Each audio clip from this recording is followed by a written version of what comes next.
مرحبا، أهلا وسهلا فيكم بقناتي كوكينج ببيت صفاء. بتمنى تعملوا سبسكرايب وتفعلوا زر الجرس ليوصلكم كل جديد.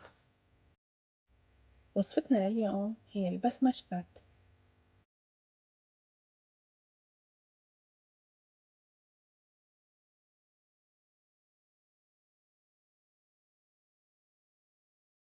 لحتى تحضر حشوة البسمشكات رح احتاج رز حبة قصيرة، لحمة مفرومة ناعمة، بصلة مفرومة، ومعلقة سمنة.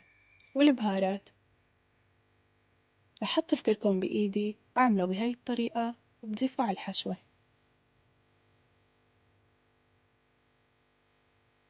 بضيف البهارات وبخلطهم سوا.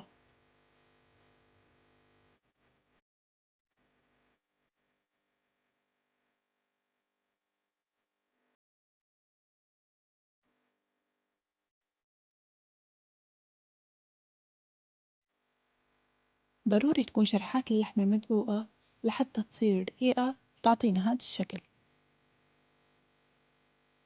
نحط الحشوة بقلبها ومنلفها.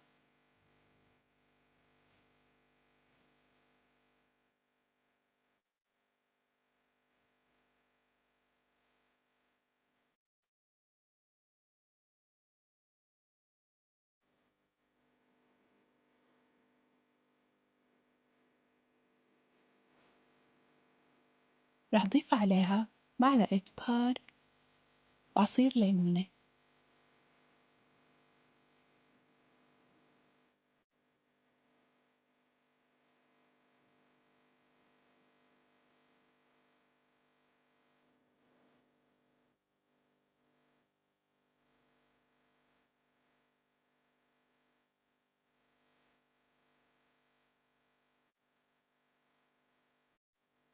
بلف رولات اللحمة بورق الألمنيوم بهذا الشكل وبثقبهم بالعود الخشبي.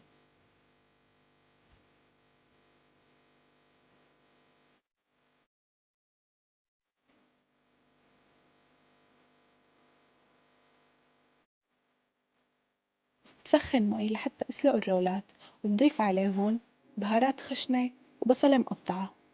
بنزل فيهن الرولات وبتركن من ساعة ونص لساعتين لحتى تستوي اللحمة تماما.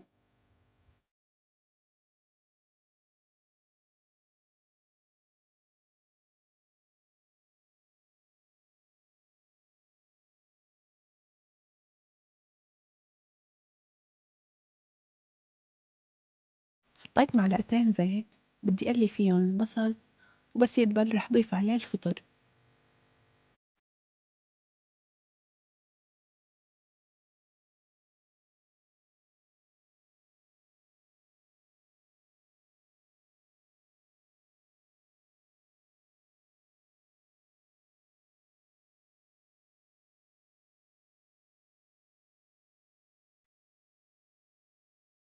لحتى أحضر الصوص حطيت معلقتين زبدة ومعلقتين زيت.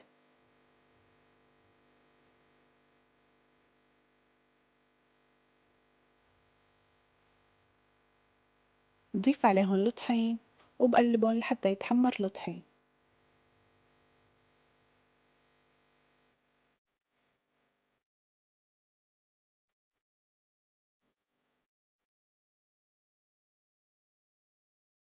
رح ضيف عليهن لتر مي كامل. أنا استخدمت نص لتر مي عادي ونص لتر المي اللي سلقت فيه اللحمة.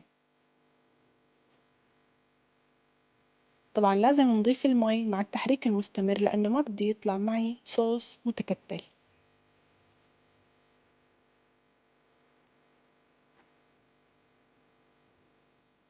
ضفت أنا هلأ نص لتر بحركن سوا.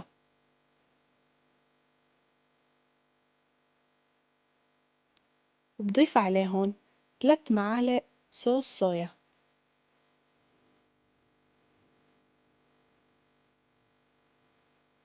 وبرجع بكمل النص لتر اللي بقي معي.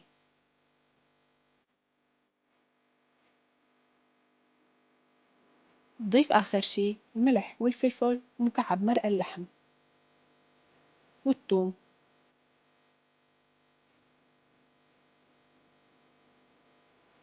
وهلأ بضيف عليهن البصل والفطر اللي قليتهم من قبل. وبتركهم لحتى يتسبكوا.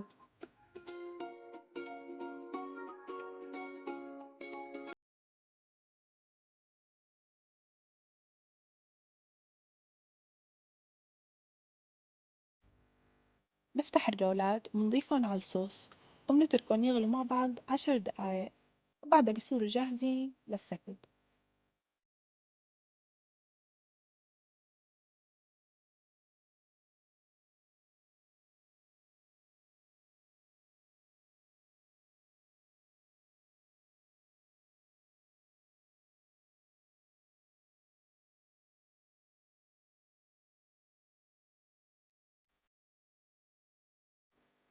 حضرت جنب البسمشكات بروكلي وجزر وكوسة، وسويت جنبهم بطاطا بيوريه.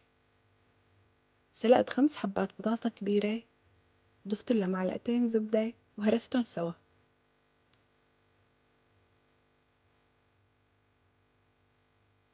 بضيف عليهم نص كاسة حليب ومكعب مرق دجاج،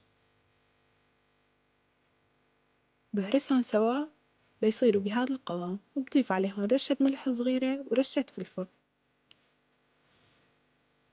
زينت صحن التقديم بهاي الطريقة، وانتو فيكن تزينوه بالطريقة اللي بتحبوها. ضفت رولات البسمشكات وضفت عليهم الصوص مع البصل والفطر.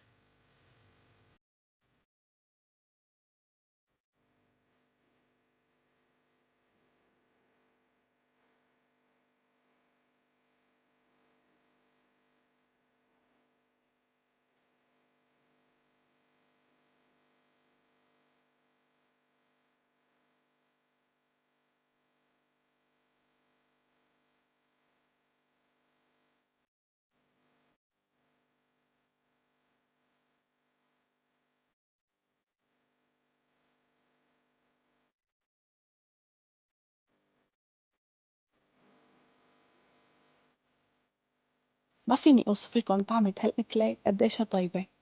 كل مكون من مكوناتها رح تلاحظوا إنه إله نكهته الخاصة. حتى اللحمة رح تشوفوا إنه بتذوب ذوبان وقت الأكل. وهي كانت وصفتنا لليوم، هي البسمشكات. بتمنى تكون نالت إعجابكم. إذا حبيتوها دعموا الفيديو واعملوا له لايك وشير مع أصحابكم. ما تنسوا تفعلوا الجرس لحتى توصلكم كل وصفاتي. شكرا على المتابعة.